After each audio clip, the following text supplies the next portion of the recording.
Upcoming movie park, ఆ విశేషాలు మాట్లాడుకుందాం. పార్క్ ఎక్కడ పార్క్ చేసి ఉంచారు, ఎందుకు కొంచెం లేట్ అయింది ఇది? ఐమాక్స్లో 6 స్క్రీన్స్ ఉంటాయి కదండి, దాని కింద పార్కింగ్ ప్లేస్లో 2000-3000 కార్లు ఉంటాయి. అందులో పార్క్ చేశారు. అందులో పార్క్ ఉందండి, ఇంకా స్క్రీన్ దొరకట్లేదు. ఏ స్క్రీన్లో ఏ సినిమా అవైలబుల్గా ఉంటుందని తెలియట్లేదు. బేసిక్గా ట్రాఫిక్ టూ మచ్గా ఉందండి. అంటే ప్రొడ్యూసర్స్ ఇప్పుడు సపోజ్ లైక్ ఆకాశంలో సగం ప్రేమరాజ్ ప్రొడ్యూసర్, బిజినెస్ గురించి ఆలోచించకుండా, పెట్టిన పెట్టుబడి గురించి ఆలోచించకుండా, థియేటర్ ఖాళీ అయితే సొంతగా రిస్క్ తీసుకుని వేసేయగలిగిన గట్స్ ఉన్న ప్రొడ్యూసర్స్ అయితే ఆ ఫిల్మ్ని ఇంకా లాభమో నష్టమో ప్రిపేర్ అయ్యి, కానీ నేను అలా ఎంకరేజ్ చేయలేను. అది ఆ ప్రొడ్యూసర్ స్వతహాగా ఉంటే, ఆయన నిజంగా శివకుమార్ గారికి ఉంది, అది నేను అడిగాను. అలా ఇదివరకు ఎంఎస్ రాజు గారు, తర్వాత దిల్ రాజు గారు, ఇలా వాళ్ళు చేసుకోగలుగుతారు. సురేష్ బాబు అలా, అంటే వాళ్ళకి నెంబర్ ఆఫ్ ఫిలిమ్స్ పైప్ లైన్లో ఉన్న ప్రొడ్యూసర్స్ అయితే చేయగలుగుతారు. బట్ ఇవాళ వాళ్ళు లేని ఒక ప్రొడ్యూసరు కష్టపడి అప్పులు తెచ్చో లేదా సొంత డబ్బులు పెట్టో, తను ఎక్కడో బయట ఫీల్డ్లో సంపాదించుకున్న డబ్బులో పెట్టినప్పుడు ప్రాపర్గా ఒక గ్యాప్ తీసుకునైనా రైట్ టైంలో రిలీజ్ చేయటం ద్వారా ఆ సినిమాకి పెట్టింది దానికి వచ్చేస్తే అది గొప్ప అచీవ్మెంట్. నాకు చాలా సినిమాలకి నేను ఇటీవల చేసిన, అంటే ఎస్పెషల్లీ నాన్ హీరో ఫిలిమ్స్, నేను హీరోలతో చేసిన ప్రతి సినిమా ప్రొడ్యూసర్ హ్యాపీ అండి. నేనే డంకా బజాయించి చెప్పగలను వాళ్ళందరికీ ఎంత ప్రాఫిట్ వచ్చిందో. సో అందుకని నాకు రిగ్రెట్స్ లేవు, నేను అది కావాలనే చేశాను.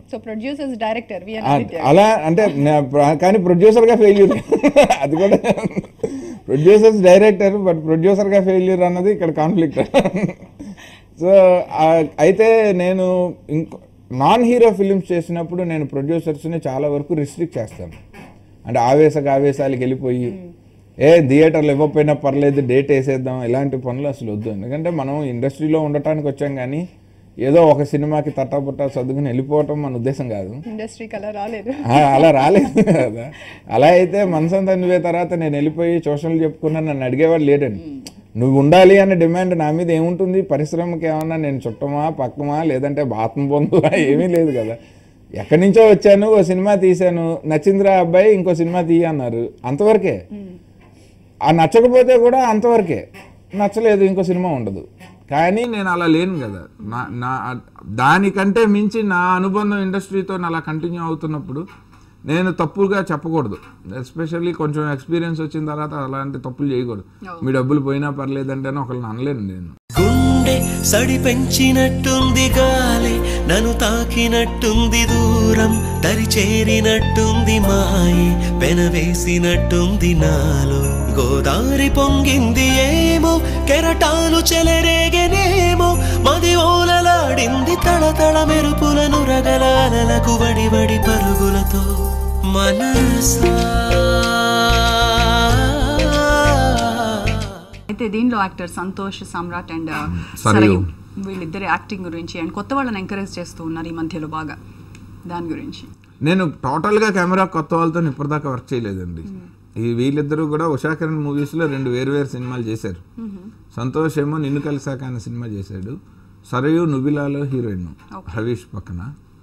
సో అవి చూసి స్క్రీన్ మీద నాకు వాళ్ళు కనుక అపీలింగ్గా అనిపిస్తే చేసేస్తాను. మా జై సినిమా చూసి నవదీప్తో చేశాను, మనసు మాట విందు. అట్లాగే చిత్రం మార్నింగ్ షో ఉదయ్ కిరణ్, దశరథ్ అందరం కలిసి చూసాం, ఆర్పి పట్నాయక్ అందరం. ఆ తర్వాత వెంటనే మనసంతా నువ్వేకి అవుతాను. ఎందుకంటే స్క్రీన్ పైన నాకు వాళ్ళు బాగాలేకపోయినా పర్లేదు, ఎలా ఉంటారో తెలిస్తే అట్లీస్ట్ నేను దాన్ని కరెక్ట్ చేయగలుగుతాను. కానీ చిత్రంలో కనిపించిన ఉదయ్ కిరణ్ కి మనసంతా నువ్వేలో కనిపించే ఉదయ్ కిరణ్ చాలా డిఫరెన్స్ ఉంటుంది. న్యాచురల్. అతను మధ్యలో నువ్వు నేను కూడా చేశాడు, మేము స్క్రిప్ట్ వర్క్ చేస్తున్నప్పుడు. అయినా కూడా నేను ఆ 2 షేడ్స్ లేకుండా కూడా చేయగలిగాను. అంటే నాకు ఒక్కసారి తెర మీద కనబడితే ఎవరైనా నేను రైట్గా జడ్జ్ చేయగలుగుతానండి. అంటే బేసిక్గా నేను ప్రేక్షకుడండి, అది కరెక్ట్. నేను అది పోనంత వరకే నేను కూడా ఇండస్ట్రీలో ఉంటానని నేను అనుకుంటాను. ప్రేక్షకుడు అయితేనే మంచి డైరెక్టర్ అవుతారు. అదే అలా నేను ప్రేక్షకుని కాబట్టి మేబీ అలా అనుకుంటాను. ప్రేక్షకుడు కాకుండా కూడా మంచి డైరెక్టర్లు ఉన్నారు. మణిరత్నం గారు నాకు తెలిసి ఎవరి సినిమాలు చూడరు, ఆయన అనుకున్నది తీయటమే. సో ఆయన one of the greatest directors కదా that India ever produced. So అలాగా బోత్ వేస్. రైట్. అయితే భైరవ ద్వీపం అండ్ శ్రీకృష్ణార్జున విజయం ఇలాంటి పౌరాణిక సినిమాలకు కూడా మీరు వర్క్ చేశారు. అది మాత్రం ఈ తరంలో ఆ అదృష్టం ఉన్న అసోసియేట్ నేనే. ఓకే, మరి బికాస్ ఆఫ్ సంగీతం గారు. సో డైరెక్టర్ గా మారిన తర్వాత మళ్ళీ ఆ పౌరాణికాలకు వెళ్ళాలి 100% బాగా ఉంది. నేను కొన్ని సినిమాలు అది నేను కొంచెం కమర్షియల్ గా నా మార్కెట్ కొంచెం ఫస్ట్ స్థిరపరచుకోవాలండి. అంటే ఒక మార్కెట్ వాల్యూ లేనప్పుడు మన మీద ఇన్వెస్ట్ చేసేవాళ్ళు అరకొరగా చేసేటప్పుడు ఇలాంటి కంటెంట్ని, ఒక హెవీ కంటెంట్ని అందంగా చూపించలేం. నాకు అలాంటి కొన్ని కోరికలు ఉన్నాయి, బట్ అవి నేనే పర్సూ చేసుకునే రోజుల్లో నేనే చేస్తాను. సో మీ వ్యూలో మంచి హీరో ఉండాలి. ఆ హీరో ఎవరై ఉన్నారు మీ వ్యూలో? నాకు తెలిసి మన హీరోలు ఇప్పుడు యాక్చువల్గా Balayya Babu first choice, junior NTR, తర్వాత మగధీర చూసిన తర్వాత రామ్ చరణ్, బాహుబలి గెటప్ చూసిన తర్వాత ప్రభాస్. సో మన వాళ్ళు అంటే మనం ట్రై చేయట్లేదే తప్ప మన హీరోలు సూట్ అవ్వని వాళ్ళు ఎవరు లేరు. నాకు పర్సనల్గా నేను చూడాలనుకుంటుంది ఏంటంటే పవన్ కళ్యాణ్, మహేష్ బాబు వీళ్ళిద్దరు ఎలా ఉంటారని. అంటే ఏదైనా ఒక గెటప్ వేస్తే అంటే ఇమాజిన్ చేయలేకపోతుంది. వాళ్ళ సినిమాలు ఎంత స్ట్రాంగ్గా కొట్టారంటే న్యాచురల్ క్యారెక్టర్స్ తోటి అసలు ఊహకు కూడా అందని విషయాలు అవి. అలానే నేనేమి ఎక్స్పెరిమెంట్లు చేయడానికి చేస్తే మైండ్ బ్లాక్ మహేష్ బాబు మీరు చెప్పే పౌరాణిక గెటప్ లో ఎలా ఉంటారా అని చేస్తున్నారు. So it's quite funny. So anyway ఆ ప్రాజెక్ట్ తో కూడా మీరు మళ్ళీ నేను 100% కొన్ని మంచి కథలు మనం ఆల్రెడీ బాగా పాపులర్ అయిన ఒక చందమామ కథ లాంటి ఫోక్లోర్ కానీ మంచి మైథలాజికల్ స్క్రిప్ట్స్ కానీ, ఎందుకంటే సంగీతం గారి దగ్గర పనిచేసేటప్పుడు నేను మోస్ట్ ఆఫ్ ది టైమ్ ఆ స్క్రిప్ట్ డిస్కషన్స్ అప్పుడు చందమామ లైబ్రరీలోనే నా రెఫరెన్స్లు అన్నీ అక్కడి నుంచి రీసెర్చ్ చేసినవే. భారత భాగవత రామాయణాలు పుస్తకాలు చదవటం కానీ అవన్నీ ఇంట్లో మామూలుగా నిద్రపుచ్చడానికి చెప్పిన తర్వాత నెక్స్ట్ లెవెల్లో చదివింది అక్కడే. సో రావుకొండలరావు గారితో రోజు ఆ థీసిస్ల మీద, ఆ బుక్స్ మీద, పిహెచ్డీల మీద ఆయనతో డిస్కస్ చేయటం కానీ ఆయనే బేసిక్గా నన్ను ఇండస్ట్రీకి తీసుకొచ్చింది. 93 మే 18 ఆయన పాత్ర ఎక్కువ. సో అలా నాకు అవి చెయ్యగలిగిన నమ్మకం ఉంది అండ్ నాకు ఆ అనుభవం కూడా ఉంది. ఆ షూటింగుల్లో ఏం కావాలి, ఎలాగా షూటింగ్ని ప్లాన్ చేయాలి. ఎందుకంటే మనం సోషల్ ఫిల్మ్ అంటే కెమెరాలు తెస్తాం, ఒక లొకేషన్ ఫిక్స్ చేస్తాం, ఆర్టిస్టులు రెడీ అయితే టకటక అయిపోతుంది. బట్ వీటికి కాదు, వీటికి కెమెరా పెట్టే ముందు మనం చేయాల్సిన పనులు చాలా ఉన్నాయి. ఓకే, అయితే నేను ఇప్పుడు అడగబోయే వాటికి ఎక్కువ టైం తీసుకోకుండా, ఆలోచించకుండా టక్ సమాధానం. బేసిక్గా ఆలోచనలు లేవు. ప్రొడ్యూసర్ చాలా మంది ఉన్నారండి. ఒక్కళ్ళే చెప్పండి. If I have to name one, I will name Ramanaidu గారు.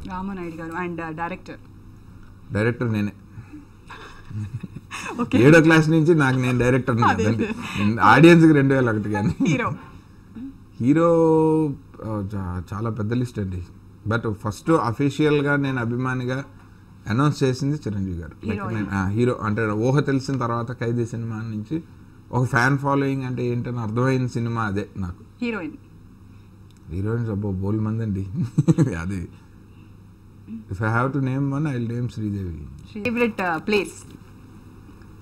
ఫేవరెట్ ప్లేస్ చాలానే ఉన్నాయి, బట్ నేను షూటింగ్కి వెళ్ళి బాగా ఎంజాయ్ చేసింది న్యూజిలాండ్. అండ్ ఇండియాలో Agra, Taj Mahal. Okay, and favourite food? మా అమ్మగారు చేసే గుత్తి వంకాయ కూర, మా అమ్మగారు పెట్టే ఆవకాయ, మా అమ్మగారు చేసే ఉప్మా, మా అమ్మగారు వంటలన్నీ బాగా ఇష్టం. ఫేవరెట్ పర్సన్స్ మా ఫాదర్. నాకు సినిమాలు చూపించింది ఆయన. ఓకే, బాగా ఎక్కువ. బ్యాంక్ నుంచి రోజు వాకింగ్లో తీసుకెళ్ళి వైజాగ్ జగదాంబాలో మంచి మంచి ఎపిక్ మూవీస్, క్లాసిక్ మూవీస్ పాపం త్రూ అవుట్ తెలుగు, ఇంగ్లీష్ నుంచి తెలుగు ట్రాన్స్లేట్ చేస్తూ. అప్పుడు ఆయన చూపించారు, ఇప్పుడు మీరు చూపిస్తున్నారు టీసీ సినిమాలు. నేను ఇంకా ఆయన చూపించిన స్థాయి సినిమాలు చూపించాలని నా కోరిక. ఆ ప్రయత్నంలోనే ఉన్నాను. ఆయన చూపించినవన్నీ Spartacus, mighty Himalayan man, 10 commandments అలాంటివన్నీ. అవి తీయగలిగితే నిజంగా ఆయన రుణం తీర్చుకున్నట్టే. ఓకే, సో నెక్స్ట్ అప్కమింగ్ ఏంటంటే పార్క్. ఓకే, నేను చెప్పాను మార్నింగ్ షో చూసే వరకు నాకు నిజంగా తెలియదండి.